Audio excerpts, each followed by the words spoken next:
They just added Shallot to Dragon Ball Sparking Zero, and I'm not gonna beat around the bush. He's as basic as it gets. Maybe that makes sense. As the protagonist of Dragon Ball Legends, Shallot is a character capable of learning moves from the entire Dragon Ball cast. It's kind of a blank slate type of character. They made his moveset as basic as it gets in Dragon Ball Sparking Zero. We're gonna be looking at all of his moves one by one, but I wanted to start by establishing this expectation. This feels like a DLC meant to encourage Dragon Ball Legends players to try out Sparking Zero, and vice versa. And as someone who doesn't really care about Legends, but cares about interesting movesets in games like these, Shallot is just not the character for me. And it's funny seeing people's reaction to this DLC, as the conversation is actually dominated by the patch that comes with this. The biggest change Sparking Zero is getting today is all about single battle.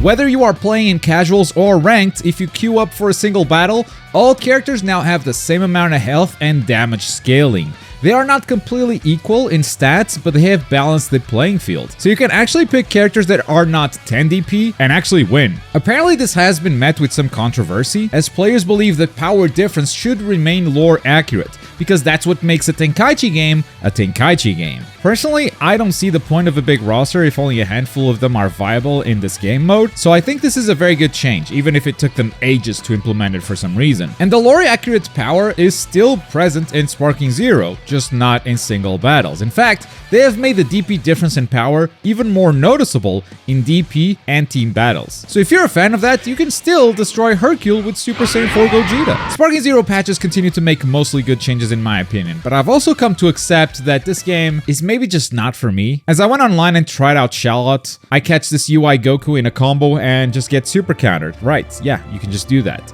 I get out of it, but he comes in and does something stupid, which I punish, except I don't, because super counter is there again. In another match, I blow the opponent away and I throw my ultimate, so they can just vanish it, which makes me question what's the point of even having a moveset when you can just avoid anything. And when these counter techniques are based on timing in an online environment with variable delay, it just feels random, but it's fine. It just means the game is not for me. It made me realize that if Tenkaichi 3 had online, maybe I would actually hit that game too. This is just not my style at all, so take my feedback with a grain of salt. I think feedback from players who are still actively playing the game is a lot more valuable. On the other hand, a lot of players left Sparking Zero after playing it, especially after experiencing the online. The negativity around Sparking Zero didn't happen right away. It took about a week as players left the single player content and dove into the online side of things. So if there are others like me out there, maybe it's worth adjusting these systems to cater to us, but if not, if I'm alone in this fight, then please just cater to the player base that is still enjoying it. I did run into this base Goku that was doing reset after reset on me, and I was like, hold on,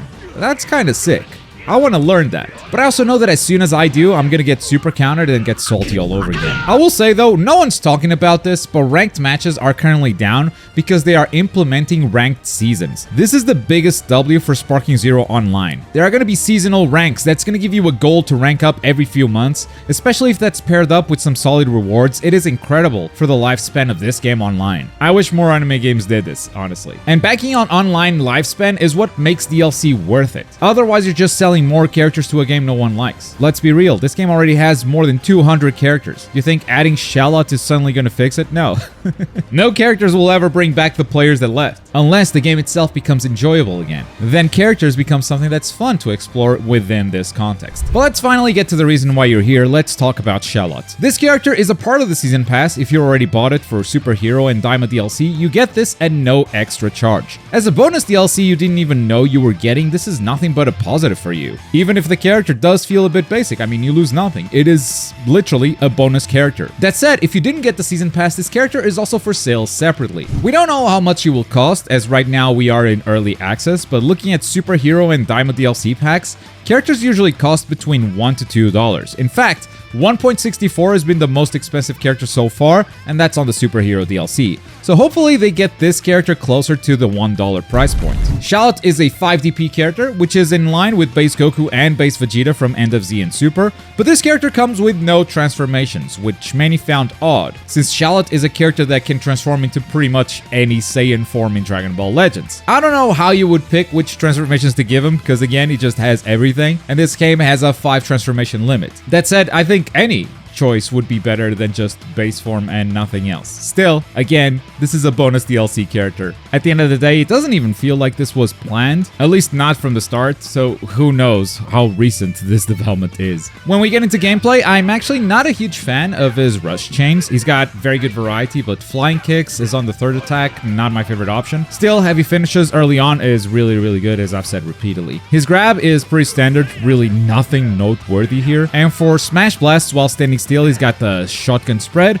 and while moving, it's that normal charged ki blast. For skills, he's got Wild Sense, giving him a free vanish for 2 skill points, and Ancient Soul, which is a self-buff to attack power, ki blast attack power, and blast attack power for 15 seconds, and activating it also recovers 2 gauges. Really good skill, also for only 2 skill points. And then we have his blasts. First up, Wild Cannon, which is an instant beam, and Meteor Break, which is your standard rush super that goes into a cutscene on hit. I'm ending this right now!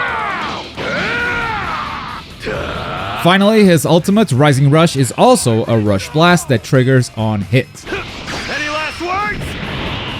Oh, no! End of the line! Say your prayers!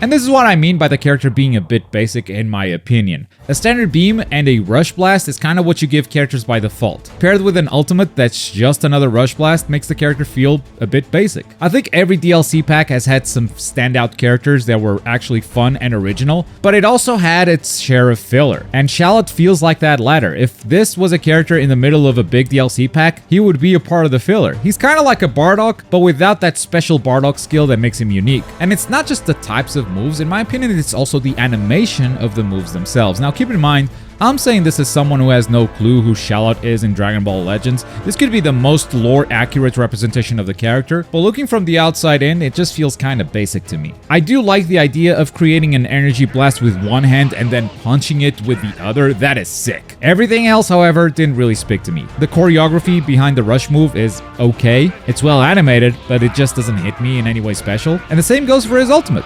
A quick melee into ki blasts, followed up by a kick, a punch, and the same beam that we just talked about, which is sick, but we already saw it.